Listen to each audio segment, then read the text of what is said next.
नमस्कार दोस्तों, मैं लोकेश स्वागत करता हूं आपका अपने YouTube चैनल VRB एजुकेशन पर।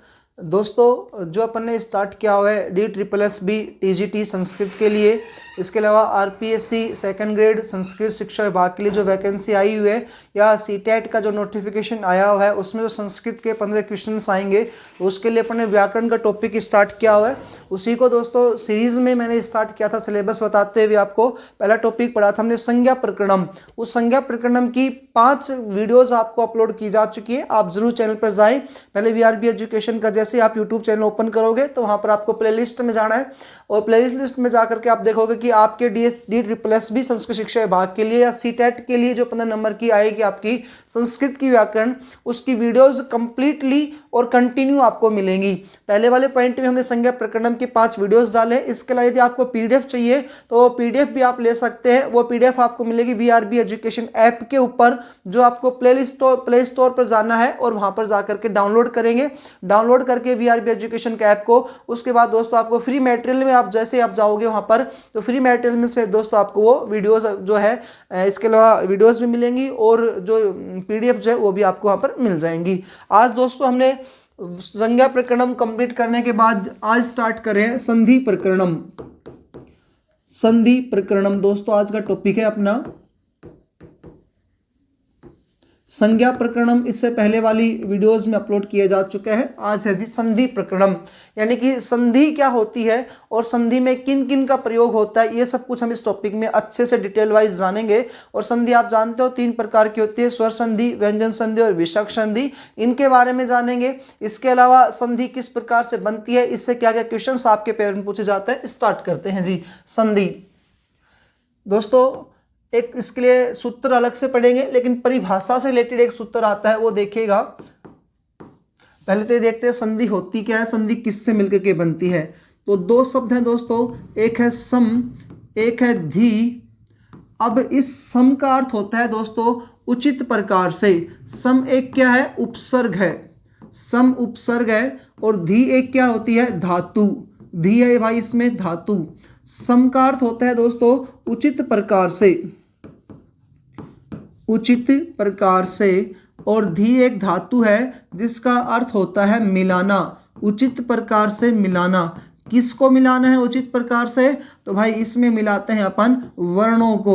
और वर्णों को ही क्या कहा जाता है, अक्षर। यानी वर्णों या अक्षरों का उचित प्रकार से मिलाना ही क्या कहलाता है, संधि कहलाता है। अब इधर देखिएगा, सम तो इसमें होता है उपसर्ग, धा दोस्तों इसमें होती है धातु। और दोस्तों एक प्रत्यय आता है, उसका नाम आता है की प्रत्यय। की प्रत्यय है भाई ये। सम क्या है, इसमें उपसर्ग है, सम है इसमें उपसर्ग। धा इसमें होती है धातु और की यहां पर क्या है, प्रत्यय। जिस की प्रत्यय में भी ई शेष रहता है। तो कई बार यहां पर पेपर में आया क्वेश्चन है, या तो आपको ई मिलेगा या की मिलेगा, ठीक है भाई। तो यहां पर ई भी मिल सकता है और की भी मिल सकता है। सम प्लस धा प्लस की, इससे एक शब्द बना, वो क्या बन गया, संधि। संधि जो है इसमें एक उपसर्ग में है, धातु में है और प्रत्यय में भी होती है जी, ठीक है। इस प्रकार से उचित प्रकार से वर्णों को मिलाना ही क्या कहलाता है, संधि कहलाता है। तो परिभाषा लिखेंगे इसकी, लेकिन परिभाषा लिखने से पहले अपने पेपर में इसका सूत्र मिलेगा। सूत्र क्या मिलता है, वर्ण संधानानाम संधि, वर्ण संधानानाम संधि, वर्ण संधानानाम संधि, ये सूत्र है इसका परिभाषा का। ये कहता है वर्णों को मिलाना ही संधि है, वर्णों को मिलाना ही संधि है।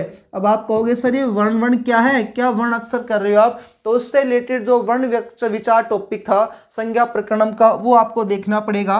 वर्णों को मिलाना ही संधि है दोस्तों। ये वर्ण कितने होते हैं, आप जानते हो कि 2 प्रकार के वर्ण होते हैं, एक है स्वर और दूसरे आते हैं व्यंजन। लेकिन संख्या बात करें संस्कृत में तो इनकी संख्या होती है 63 या 64। वर्णों को मिलाना ही संधि है, ये इसका अर्थ निकला। किसका अर्थ निकला, इस सूत्र का, वर्ण संधानानाम संधि, वर्णों को मिलाना ही संधि है। तो वर्ण विचार टॉपिक में आप इसको जरूर देखिएगा, वर्ण क्या था। नेक्स्ट पॉइंट बात करते हैं इसी परिभाषा को लेकर के। परिभाषा से पॉइंट दूसरा बनता है दोस्तों कि 2 अत्यंत संयोगी वर्णों, 2 अत्यंत संयोगी वर्णों के निकट रहने पर, दो अत्यंत संयोगी वर्णों, यानी कि इसका अर्थ आता है निकट, नजदीक होने चाहिए वर्ण, तो निकट होने पर दो अत्यंत संयोगी वर्णों को मिलाने से उत्पन्न विकार, दो अत्यंत संयोगी वर्णों को मिलाने से उत्पन्न विकार, विकार को अपन कह सकते हैं परिवर्तन, विकार या परिवर्तन, दो अत्यंत संयोगी वर्णों को मिलाने से उत्पन्न विकार या परिवर्तन, विकार या परिवर्तन को संधि कहते हैं, को दोस्तों क्या कहते हैं, संधि कहते हैं। ये हो गई संधि की परिभाषा। वर्णों को मिलाना है और वर्णों को मिलाने से क्या होगा, विकार होगा, विकार यानी परिवर्तन होगा, और वो परिवर्तन ही क्या कहलाता है, संधि कहलाती है भाई। ठीक है जी, नेक्स्ट पॉइंट समझिएगा। संधि में कहता है कि दो शब्द होते हैं, यानी दो पद होते हैं। संधि में दो पद होते हैं। कितने पद होते हैं, दो पद होते हैं। एक है भाई इसमें पूर्व पद, संधि में होते हैं कितने पद, दो पद। तो संधि में दो पद होते हैं,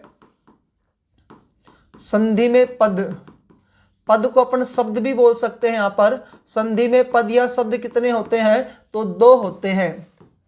एक है पूर्व पद और दोस्तों दूसरा आता है इसमें उत्तर पद। एक है भाई इसमें पूर्व पद और दूसरा है उत्तर पद।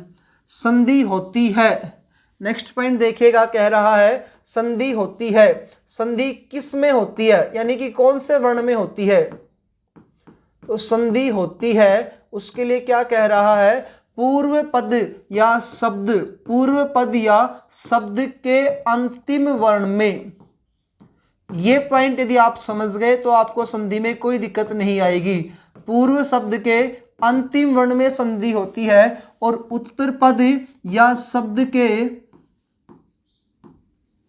प्रथम वर्ण में, प्रथम वर्ण में संधि होती है।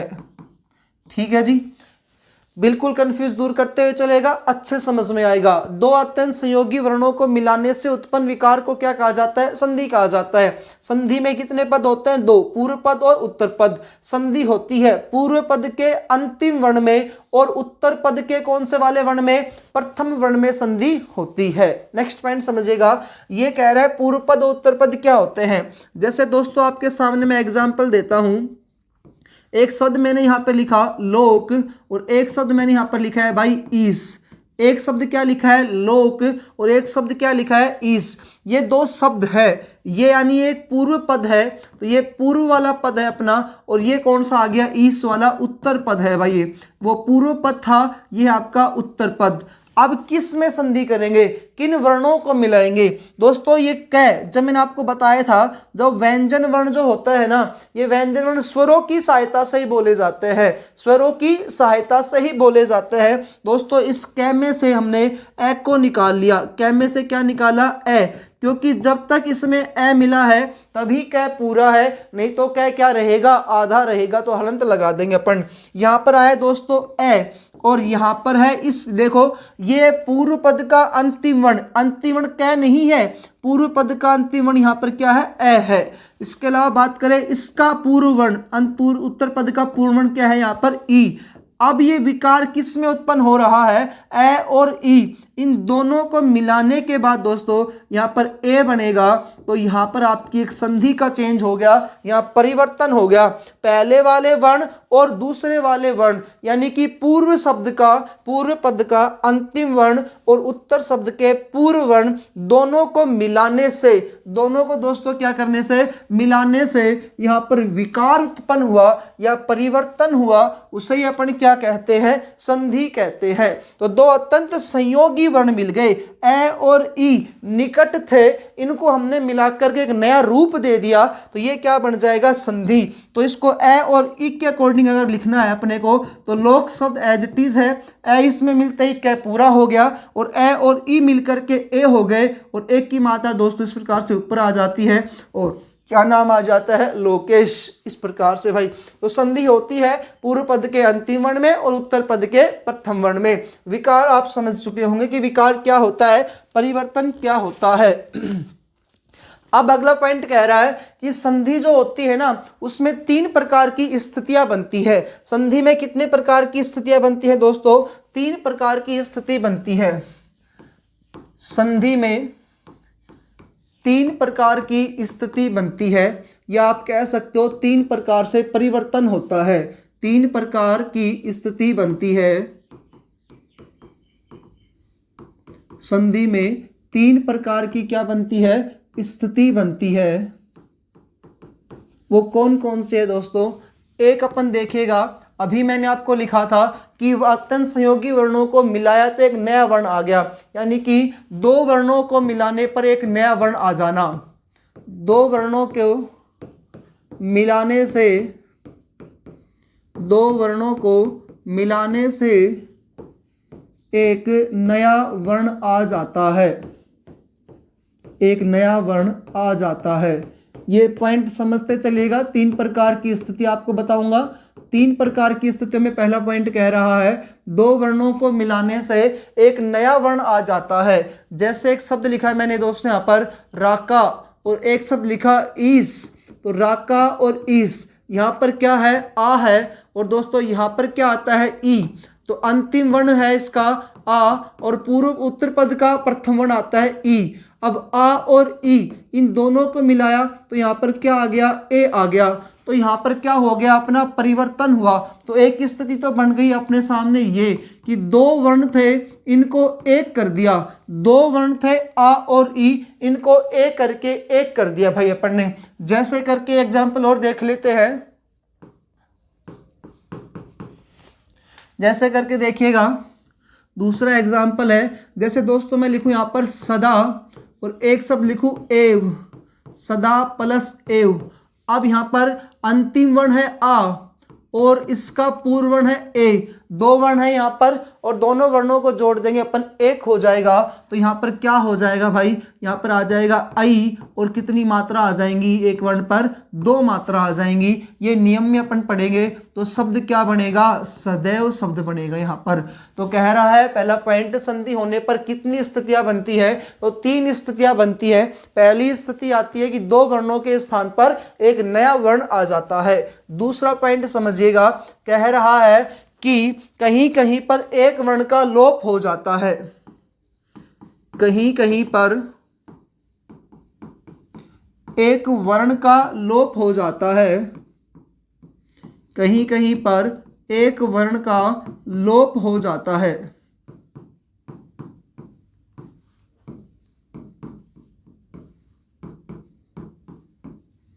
एक वर्ण का लोप हो जाता है। जैसे दोस्तों जैसे कि बात करें, एक शब्द है छात्रः गच्छन्ति। छात्रः गच्छन्ति। अब इसको अपन करेंगे तो क्या हो जाता है? यहाँ पर छात्रा बच जाता और यहाँ पे आ जाता गच्छन्ति। तो छात्रः गच्छन्ति का यहाँ पर किसका लोप हो गया? विसर्ग का लोप हो गया। देख सकते हो आप यहाँ पर किसका लोप हुआ? तो विसर्ग का हो गया लोप। तो कह रहा है कहीं कहीं पर एक वर्ण का लोप हो जाता है। दूसरी स्थिति हमारे सामने क्या बन करके आ गई कि यहाँ पर विसर्ग का क्या हो गया है बच्चा? लोप हो गया है। जैसे एक एग्जाम्पल और देखते हैं, रामश्चिनोति, तो राम है हस्ती, ये देख लीजिएगा, राम है हस्ती। राम है हस्ती शब्द है, तो इसको अपन कर सकते हैं राम हस्ती। यहां पर भी क्या हो गया? विसर्ग का लोप हुआ। तो विसर्ग का लोप होता है, ये इसकी दूसरी स्थिति बनती है जी। ठीक है भाई। तीसरी स्थिति की बात करें तो कहीं कहीं दो वर्णों के बीच में एक नया वर्ण आ जाता है। कहीं कहीं दो वर्णों के बीच में, देखो अगर ये बेसिक यदि आपको याद हो गया तो आप आराम से याद कर सकते हो। कहीं कहीं दो वर्णों के बीच में एक नया वर्ण आ जाता है।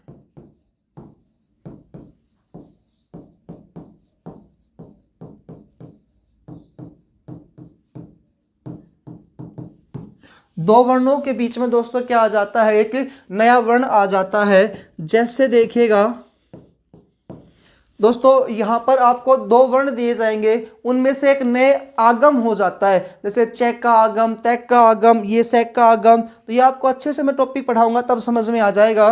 जैसे दोस्तों एक शब्द है शिव छाया, तो एक शब्द है शिव छाया। यहाँ पर शिव प्लस छाया एक शब्द है और यहाँ इसका आगम हो जाएगा तो शब्द बनेगा शिवच छाया। शिवच छाया। एक है मातृ छाया, मातृ प्लस छाया, यहाँ पर दोस्तों शब्द क्या बन जाएगा मातृच छाया। तो आप ये देखो कि यहाँ जो संधि होती है इस संधि में कितने प्रकार से स्थितियां बनती है। तो दोस्तों 3 प्रकार की स्थिति हमारे सामने आ गई। एक तो कह रहा है 2 वर्णों को मिलाकर के एक कर दिया गया तो ये वाला शब्द बना। दूसरा कहा कि यदि हम इनमें से एक वर्ण का लोप कर देते हैं तो दूसरी स्थिति हमारे सामने आ गई। और तीसरी स्थिति ये आई कि कहीं कहीं पर 2 वर्णों के बीच में एक नया ही वर्ण आ जाता है। तो इसे दोस्तों अपन किस प्रकार से कह सकते हैं कि संधि होने के पर कितने प्रकार की स्थितियां बनती है। तो आप कह दोगे सर संधि होने पर 3 प्रकार की स्थितियां बनती है। क्लियर है भाई पॉइंट। पहला पॉइंट हमने क्या जाना कि संधि क्या है। तो संधि क्या है उससे रिलेटेड दोस्तों एक पॉइंट हमने देखा कि संधि एक शब्द है जो 2 शब्दों से मिलकर के बना है, एक सम और एक धी। सम एक उपसर्ग होता है जिसका अर्थ होता है उचित प्रकार से, धी एक धातु होती है जिसका अर्थ होता है मिलाना। किनको मिलाना, वर्णों को अक्षरों को मिलाना संधि कहलाता है। वर्ण संधानाम संधि, वर्णों को मिलाना ही संधि है। यह धातु उपसर्ग प्रत्यय कई बार पूछे गए आपसे पेपर में। नेक्स्ट पॉइंट दोस्तों जाना संधि जो होती है इसकी परिभाषा क्या कह रहा है, 2 अत्यंत संयोगी वर्णों को मिलाना और उसमें उत्पन्न होता है विकार्य परिवर्तन, उसे संधि कहते हैं। संधि होने पर दोस्तों 2 पद होते हैं संधि में, तो पूर्व पद और उत्तर पद। संधि होती है पूर्व शब्द के अंतिम वर्ण में और उत्तर पद के प्रथम वर्ण में, यहां पर संधि होती है। उसके बाद दोस्तों अगला पॉइंट हमने देखा है, एक पॉइंट और देखिएगा इसमें, संधि हमेशा बीच में होती है। संधि सदैव शब्द के मध्य में होती है। संधि होती है तो शब्द के मध्य में होती है।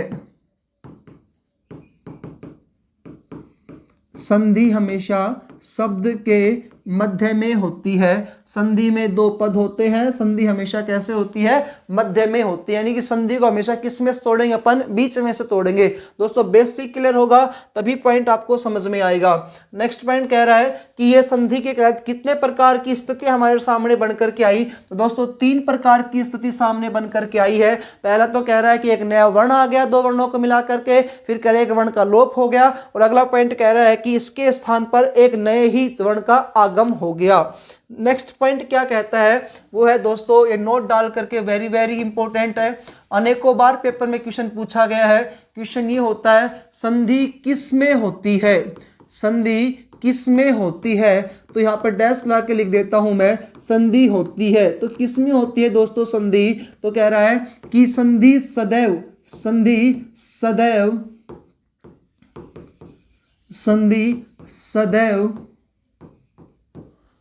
उपसर्ग में, संधि सदैव उपसर्ग में, प्रत्यय में, समास में। संधि सदैव उपसर्ग में, प्रत्यय में, समास में नित्य ही रहती है। संधि सदैव एक पद में, धातु में, उपसर्ग में, समास में, प्रत्यय में। संधि सदैव उपसर्ग में, प्रत्यय में, समास में, धातु में और एक पद में, यानी कि एक शब्द में और एक पद में संधि सदैव होती है। तो एक पद में, एक धातु में, उपसर्ग में, प्रत्यय में और समास में सदैव क्या होती है दोस्तों, संधि होती है। अगला पॉइंट कह रहा है वाक्य में भी होती है संधि, वाक्य में भी संधि होती है, वाक्य में भी संधि होती है, लेकिन वाक्य में भी संधि होती है, लेकिन वाक्य में वक्ता की इच्छा पर निर्भर करता है। लेकिन वाक्य में वक्ता की यानी कि बोलने वाले की इच्छा पर निर्भर करता है कि वो संधि युक्त शब्द बोलता है या संधि को तोड़कर बोलता है। संधि वाक्य में होती है, लेकिन वाक्य में सदा किस पर निर्भर करती है? वक्ता पर। वाक्य में वक्ता की इच्छा पर निर्भर करता है भाई, ये कि संधि को तोड़कर बोलना है या इसको सीधा युक्त शब्द बोलना है, इच्छा पर निर्भर करती है। अब दोस्तों जैसे मैं एक श्लोक बताऊं आपको, वागर्थाविव संप्रक्तौ वागर्थ प्रतिपत्तिये जगतः पितरौ वंदे पार्वती परमेश्वरौ। अब मैंने आपको ये शब्द बोला, एक श्लोक बोला आपके सामने। अब इस वक्ता की इच्छा पर निर्भर किया कि मैं इसको आराम से बोलूं, यानी कि पूरे श्लोक को हिंदी संधि के अकॉर्डिंग बोलूं। और इसको तोड़ करके बोलूं, वाक प्लस अर्थ प्लस इव। अगर ऐसे इसको तोड़ करके बोलूंगा तो आप सोच सकते हो कि वक्ता की इच्छा पर निर्भर करता है, या तो इसको तोड़कर विग्रह करके बोले या इसको सीधा बोले। ठीक है जी, तो वक्ता की इच्छा पर निर्भर करता हो इसको किस प्रकार से बोलता है। नेक्स्ट पॉइंट आता है दोस्तों, संधि का सूत्र क्या है।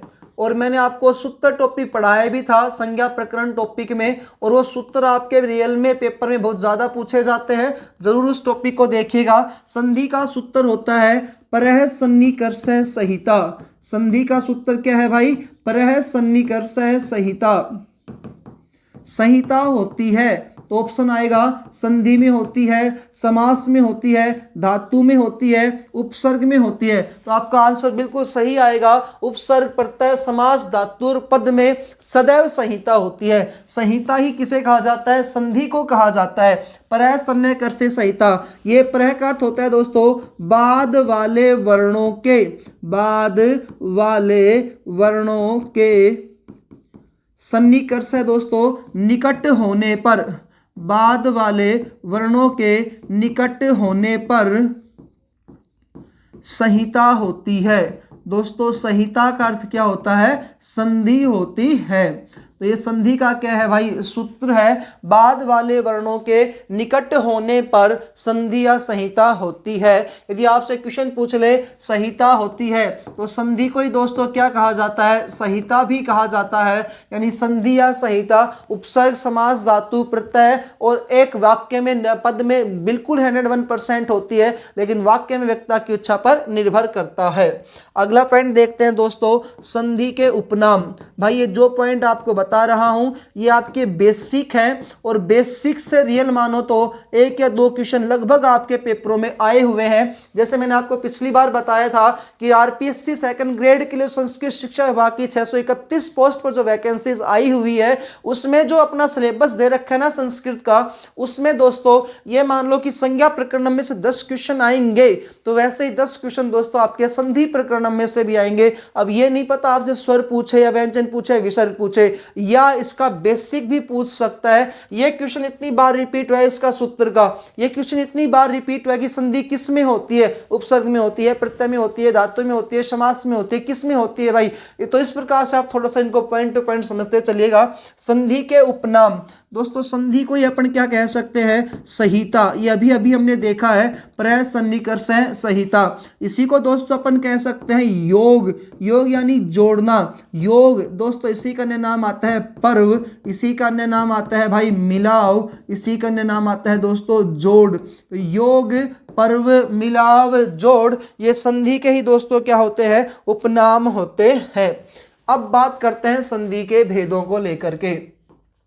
संधि के भेद, अब दोस्तों ये संधि के भेद है ना, दो प्रकार से अपने को याद करने पड़ेंगे भाई। दो प्रकार से कैसे? क्योंकि ये अलग अलग पुस्तक में अलग अलग नाम के अकॉर्डिंग आपसे क्वेश्चन पूछा जाता है कि संधि जो होती है इसमें कौन से भेदों के, इसका भेद क्या होता है, इसका कौन सा भेद किस में शामिल किया जाता है। तो दोस्तों एक तो होती है व्याकरण सिद्धांत कौमुदी और एक होती है लघु सिद्धांत कौमुदी। व्याकरण सिद्धांत कौमुदी जो है दोस्तों ये भट्टोजी दीक्षित के द्वारा लिखी गई है। तो पॉइंट समझिएगा, भट्टोजी दीक्षित के अनुसार, भट्टोजी दीक्षित की व्याकरण सिद्धांत कौमुदी, तो भट्टोजी दीक्षित की पुस्तक का क्या नाम आता है? व्याकरण सिद्धांत कौमुदी। भट्टोजी दीक्षित की व्याकरण सिद्धांत कौमुदी में संधि के प्रकार, में संधि के प्रकार दोस्तों इसमें संधि के प्रकार आते हैं 5। भट्टोजी दीक्षित ने व्याकरण सिद्धांत कौमुदी में संधि के कितने प्रकार बताए दोस्तों? 5 प्रकार बताए हैं। अब अभी तक तो आपने 3 ही पढ़े थे, ये 5 कहाँ से आ गए? देखिएगा, पहला है अच संधि, और अच एक प्रत्याहार होता है दोस्तों, उसमें सारे के सारे कैसे वर्ण आते हैं? स्वर वर्ण आते हैं। दूसरा है भाई इसमें हल संधि, हल एक प्रत्याहार है जिसमें सारे के सारे कैसे वर्ण आते हैं? व्यंजन वर्ण आते हैं। ये हमने प्रत्याहार टॉपिक के संज्ञा प्रकरण पॉइंट में पढ़ा था, जब माहेश्वरी सूत्र पढ़ाए थे उस वाली वीडियो में। कंटिन्यू आपको वीडियोस मिलेंगी, जरूर उनको प्लेलिस्ट में देखिएगा। ये समझो कि पहला टॉपिक 10 नंबर का है और 10 नंबर के एज इट इज आपको क्वेश्चन आपके इसी वीडियो से आपको मिलेंगे। हल संधि दोस्तों। तीसरा आता है इसमें विसर्ग संधि, तीसरा है भाई इसमें विसर्ग संधि। चौथी और पांचवी संधि, चौथी संधि दोस्तों इन लोगों ने जो बताई है उस संधि का नाम होता है प्रकृतिवद भाव, प्रकृति भाव संधि। चौथी संधि का क्या नाम है भाई? प्रकृति भाव संधि। और पांचवी संधि होती है दोस्तों इसमें स्वादि संधि।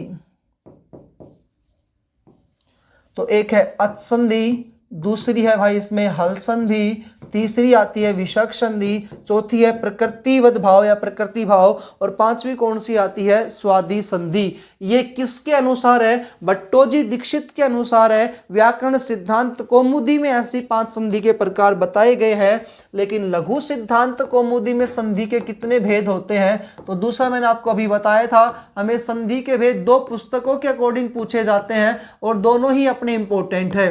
तो संधि के भेद 3 बताए किसने? लघु सिद्धांत कौमुदी में। कौन आचार्य है? तो वर्धाचार्य ने लघु सिद्धांत कौमुदी में, वर्धाचार्य ने लघु सिद्धांत कौमुदी ने। ये बहुत बार आया है, क्वेश्चन पूछा गया है कि व्याकरण सिद्धांत कौमुदी किसने लिखी, लघु सिद्धांत कौमुदी पुस्तक किसने लिखी है। तो आप कंटिन्यू वीडियोस को देखिएगा, अपने नोट्स को प्रॉपर तरीके से बनाइएगा। पीडीएफ भी आपको वीआरबी एजुकेशन ऐप में फ्री और फ्री मटेरियल वाले पॉइंट में आपको जाकर के मिल जाएंगी।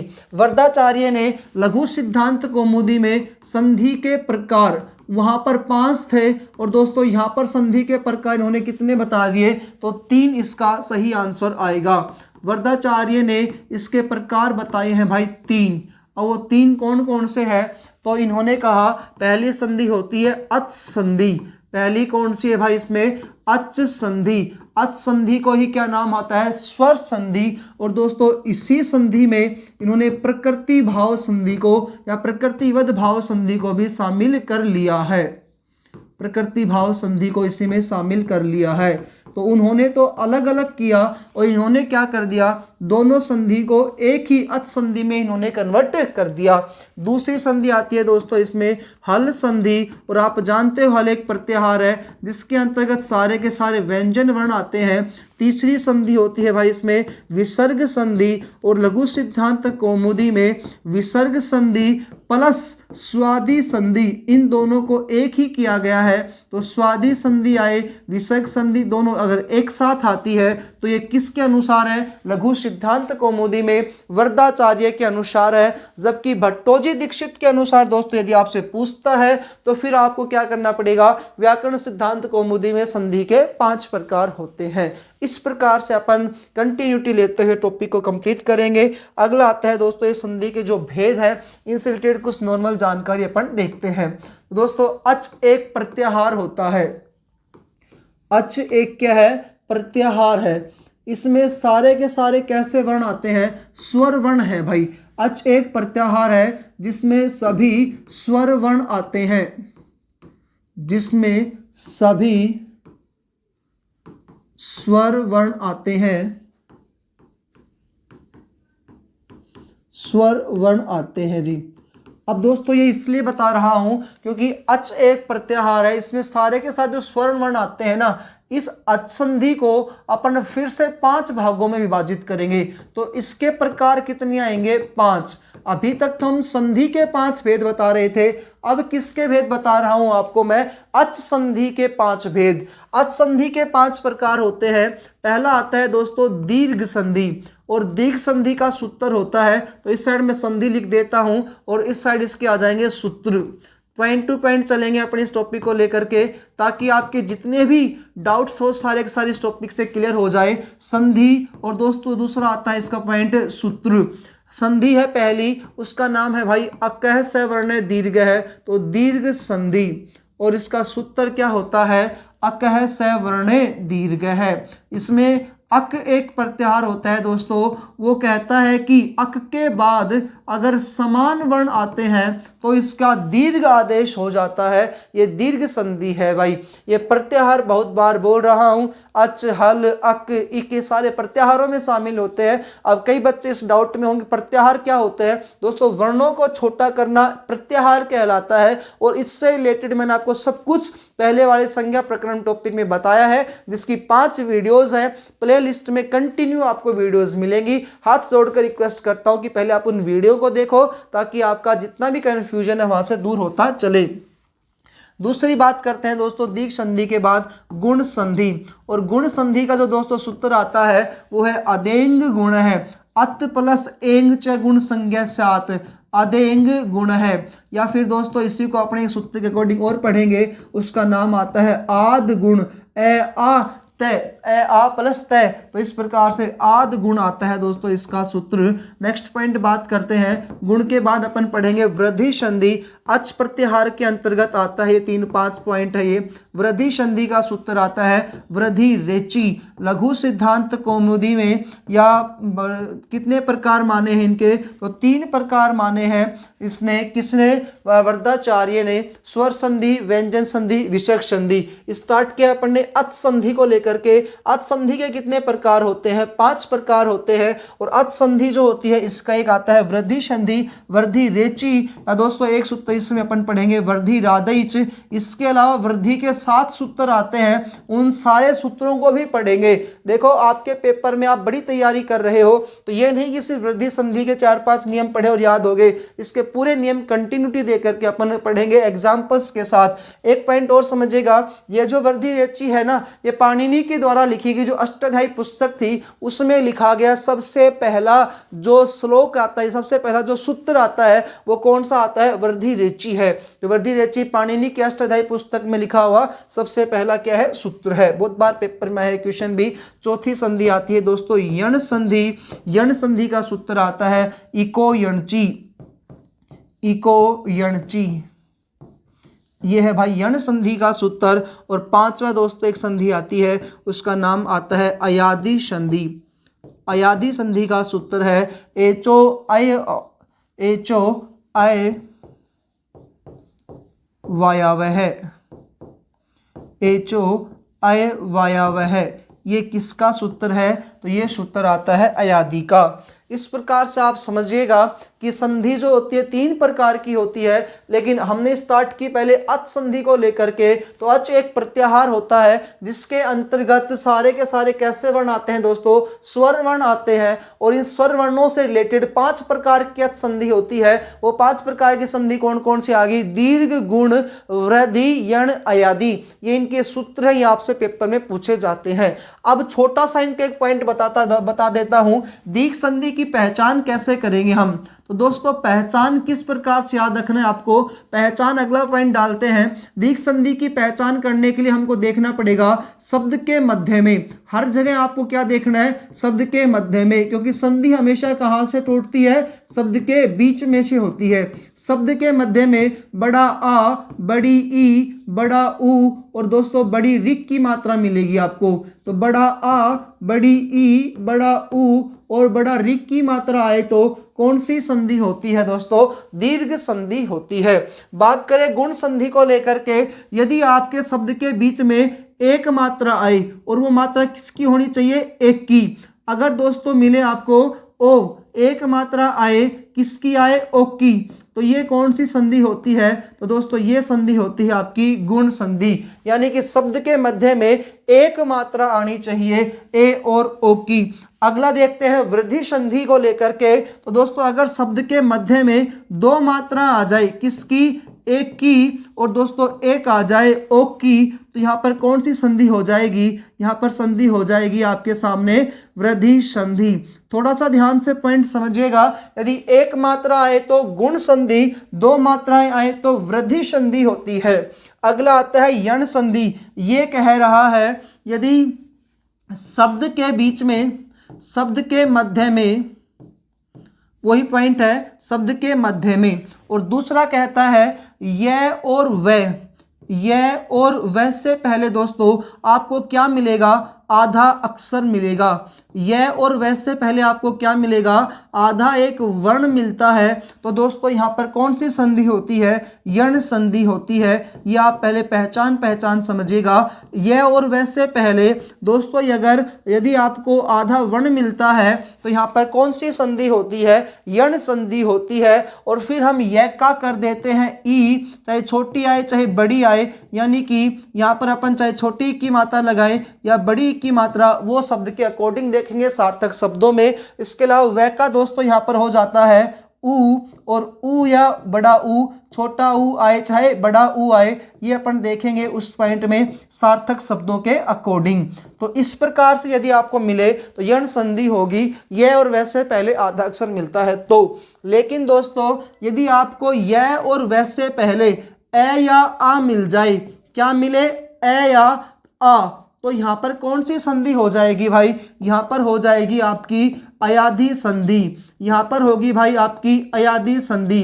पॉइंट समझिएगा क्या कह रहा है कि यदि बीच में आधा अक्षर मिले ये और वह से पहले तो यण संधि होगी, और दोस्तों यह और वह से पहले ए या आ ये दो स्वर मिल जाए तो अयाधी संधि होगी। फिर इस ए को तो अपन चेंज कर देंगे ए में, एक मात्रा वाले ए में। अब को दोस्तों चेंज कर दिया जाएगा ओ में, यानी कि एक मात्रा वाले ओ में। उसके अलावा दोस्तों आय जो होता है इसको डबल आई वाले में चेंज कर देंगे, यानी कि यहाँ पर आई की बड़ी मात्रा आ जाएगी, और आओ जो होगा दोस्तों इसको अपन चेंज कर देंगे औ में, और यहाँ पर औ की दो मात्राएं हमारे सामने आ जाएंगी। इस प्रकार से भाई तो पॉइंट टू पॉइंट समझिएगा। संधि होती है तीन प्रकार की। इसमें से पहली संधि कौन सी है? अच संधि। और अच संधि में एक पहला पॉइंट पड़ा, अच एक क्या है? प्रत्याहार है, जिसमें सभी कैसे वर्ण आते हैं? स्वर वर्ण आते हैं। अब जिन्होंने प्रत्याहार नहीं पढ़े हैं उन दोस्तों के लिए यहाँ पे अच प्रत्याहार लिख देता हूं कि अच प्रत्याहार में कौन कौन से वर्ण आएंगे। तो दोस्तों अपन देखिएगा अच प्रत्याहार में आने वाले वर्ण, तो पहला आता है ए, दूसरा है ई, तीसरा आता है दोस्तों ऊ। अब सूत्र अपना क्या था? ए ई ऊ ण। और आप जानते हो अंतिम जो वर्ण होता है वो हलंत होता है, और प्रत्याहारों में हलंत वर्णों का ग्रहण नहीं होता है। प्रत्याहारेषु इताम न ग्रहणम, इस सूत्र से। तो पहला ए ई ऊ। दूसरा सूत्र आता है दोस्तों इसमें री लिरी कै, तो इसमें री और लिरी को शामिल करेंगे। कै जो होगा अंतिम वर्ण होगा जो हलंत हो जाएगा। उसके बाद बात करें फिर आता है तीसरा सूत्र ए ओ अंग, ए ओ अंग। और दोस्तों अंग जो होगा वो इसमें अंतिम वर्ण होगा, इसलिए उसको अपन इसमें ग्रहण नहीं करेंगे। और फिर आते हैं भाई इसमें आई औ च, आई औ च। तो आप ये पॉइंट इसलिए आपको बता रहा हूं ताकि आपको अच्छे से टॉपिक समझ में आए। संधि वेरी वेरी इंपॉर्टेंट है। 10 क्वेश्चन आएंगे आपके संस्कृत में से रिलेटेड, तो पॉइंट टू पॉइंट समझते चलिएगा। अच एक प्रत्याहार है जिसके अंतर्गत ये सारे के सारे स्वर वर्ण आते हैं। दूसरा पॉइंट कह रहा है कि आप देख लो ए का बड़ा आ, ई का बड़ा ई, उ का बड़ा उ, री का बड़ा री, तो ये हो तो दीर्घ संधि होती है। दोस्तों ए प्लस ई इन दोनों को मिला दे ए हो जाएगा, और ए प्लस उ इन दोनों को मिला दे तो ओ हो जाएगा। ये गुण संधि में आया। ए प्लस ई और ए प्लस ए मिला दे तो दोस्तों ऐ हो जाता है, और ए प्लस ओ मिला दे तो औ हो जाता है, ये वृद्धि संधि में आता है। और यदि आपके सामने ये और वह आ जाए और उससे पहले आधा वर्ण आए तो ये का ई हो जाएगा और वह का हो जाएगा ऊ। और दोस्तों यदि ये और वह से पहले आपको ए या आ स्वर मिल जाए तो इनके स्थान पर ऐ ए आई ओ औ इस प्रकार से हो जाते हैं। तो भाई आपका ये एक छोटा सा बेसिक नॉलेज था जो मैंने आपको संधि से रिलेटेड कंप्लीट करा दिया है। आप चाहो तो इस पॉइंट को दोबारा से रिकॉल कर सकते हैं। पहला पॉइंट पढ़ा था संधि क्या होती है, संधि में कौन सा उपसर्ग होता है, कौन सी धातु होती है, कौन सा इसमें प्रत्यय आता है, इस टॉपिक को जाना। दूसरा पॉइंट दोस्तों इसकी परिभाषा को रिलेटेड हमने जाना था। तो वर्ण संधा नाम संधि, वर्णों को मिलाना संधि कहते हैं। किस वर्णों को मिलाएंगे, तो दोस्तों अत्यंत संयोगी वर्णों को मिलाएंगे जो बिल्कुल निकट होंगे। उनको मिलाने से क्या होगा, विकार उत्पन्न होगा। उस विकार को ही अपन दो भागों में बांटते हैं। विकार किस में होता है, जो पूर्व पद में होता है और उत्तर पद में होता है। पूर्व पद के तो कौन से वर्ण में आएगा दोस्तों, अंतिम वर्ण में आएगा, और उत्तर पद के प्रथम वर्ण में आएगा। इसके अलावा बात करें संधि हमेशा किसमें से टूटती है, तो शब्द के मध्य में से टूटती है संधि। नेक्स्ट पॉइंट है दोस्तों, संधि में तीन प्रकार की स्थितियां बनती है। एक तो मिलती है कि एक नया वर्ण आ जाता है दो वर्णों को मिलाने से। कहीं कहीं एक वर्ण का दोस्तों क्या हो जाता है, इसमें लोप हो जाता है, और कहीं पर दो वर्णों के बीच में एक नया वर्ण आ जाता है। तो तीन प्रकार की स्थितियां बनेंगी। संधि होती है तो संधि सदैव दोस्तों उपसर्ग में, प्रत्यय में, समास में, धातु में और एक पद में नित्य होती है। वाक्य में भी होती है, लेकिन वाक्य में वक्ता की इच्छा पर निर्भर करता है कि वो संधि को संधि युक्त बोले या संधि विग्रह करके बोले। तो ये उस टॉपिक में हमने जाना था। प्रसन्निकर्ष संहिता संधि का सूत्र होता है। संधि के उपनाम में दोस्तों हमने जाना था योग पर मिलाओ जोड़, इनको क्या कहा जाता है, संधि का उपनाम में पॉइंट देखा। भट्टोजी दीक्षित की व्याकरण सिद्धांत कौमुदी में संधि के 5 प्रकार आए, लेकिन हमने जब वरदाचार्य की लघु सिद्धांत कौमुदी पढ़ी उसमें तो केवल 3 प्रकार आए, क्योंकि ये जो प्रकृतिवद भाव अलग था, स्वादि जो भट्टोजी दीक्षित में अलग था, इन दोनों को प्रकृतिवद भाव को अच संधि में कर दिया गया और स्वादि को दोस्तों इसमें विषक संधि में कर दिया गया। फिर हमने स्टार्ट किया अच संधि को लेकर के। तो दोस्तों अच एक प्रत्याहार होता है जिसके अंतर्गत सारे के सारे स्वर वर्ण आते हैं। तो स्वर का स्वर के साथ मेल होना कौन सी संधि कहलाती है भाई, स्वर संधि कहलाती है। आई होप सो आपको समझ में आया होगा। तो अच संधि की परिभाषा हमारे सामने क्या आई, तो दोस्तों परिभाषा आप कह सकते हो स्वर प्लस स्वर, यानी कि स्वर का स्वर के साथ मेल होना। तो स्वर का स्वर के साथ मेल होना ही स्वर संधि है। स्वर का स्वर के साथ मेल होना ही स्वर संधि है। ये स्वर संधि की परिभाषा आई। उसके बाद दोस्तों स्वर संधि को अपन ने 5 भागों में विभाजित किया। 5 भाग कौन कौन से आते हैं, दीर्घ गुण यण वृद्धि अयाधि, इनके सूत्र देखने हैं, इनकी पहचान देखनी है। एक उम्मीद है दोस्तों आपसे, एक आशा रखता हूं, यदि आपको वीडियो अच्छी लगे तो लाइक जरूर करें। मिलते हैं दोस्तों अन्य वीडियो में। जय हिंद, जय भारत।